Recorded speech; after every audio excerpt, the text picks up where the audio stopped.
stop the blood flow and the air flow from reaching the brain. That's pretty obvious. You know what happens with that? Just unconsciousness and sometimes death. Be careful of the death part.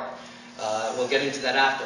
So again, block the carotid arteries, go for the throat, attack the throat area, right? And the third would be take away your opponent's eyesight. Primary targets. Yeah, which are primary targets. Now you're looking at the primary targets, which is another concept. So what you're looking at is you want to strike with your closest weapon, whatever that may be, to your opponent's closest target, whatever that may be. However, the primary targets on the human body are eyes, throat. Everything else is a secondary target, which leads to bend it the way it's not supposed to, or fucking maim, hit, scratch, whatever. Whether I scratch off this 3 inches of skin off his shin, or I take a chunk out of his neck, or I rip his ear off, or I pull his hair all the way down to the ground and I bite his chin, whatever it is, if that's my closest weapon, I apply it. Now I said bite, don't eat. Right? That's a whole bunch of blood disease and shit like that. So, and what you're doing is you're at this point thinking outside of a traditional aspect of striking, and you don't want to be striking the Taekwondo way, or the Jiu-Jitsu way, or the Senshido way, and that's why I don't have techniques, right? It's a concept, so there is no Senshido way of hitting.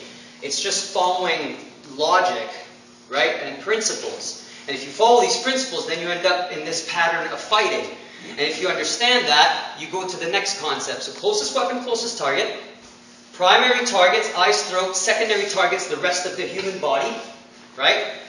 The third step is tactile sensitivity. Tactile sensitivity is the ability to interpret your opponent's energy through the sense of touch. When the hand's quicker than the eye, when you're at a clinch or you're in this whatever here, if he decides to pull a knife with this hand and stab me with it, I can't see that. Right? I can't see that happen. I saw nothing. I just saw his elbow go up, but that could also mean he's trying to punch me. It could mean 100 different things. And if I'm in the middle of a struggle and I'm not paying attention to this hand and I couldn't see the elbow and the knife went in, reach for a knife, get it out, and stab me, well, I just got fucking stabbed because I didn't see shit. Right? But tactile sensitivity tells me something here. There's a difference between, now what I want you to do is kind of like piston punch me with this hand, right? So if we're here, and towards the head, or the body, if you want, doesn't matter. So if I'm feeling this for a couple of seconds, and I'm trying to jam it, now all of a sudden, with the same hand, reach for a knife. And stab me. Now, did you notice a difference in energy there? I can't see what's going on, but I can feel what's going on. So if I'm in a clinch with him, and he can't see, but he's feeling this, and all of a sudden he's not feeling that anymore. For a couple of seconds. But his hand is still back here. So you should be able to recognize that the energy here has changed. And now the energy is saying, I'm not getting punched anymore, so what the fuck's he doing with his other hand? If he has an itchy ass, great. But I don't think he's going to be doing it. Chances are he's fucking reaching for something here, man. So your tactile sensitivity should go, shit, I'm not feeling something. Hand disappears, wake the fuck up and jam the hand. Go after the hand, start fucking getting to the guy, and do whatever it takes, because the chances of his arm got tired and he's taking a break are slim to none. So he's looking to reach for something. And so your body is able to interpret that. I'm feeling where this energy is going.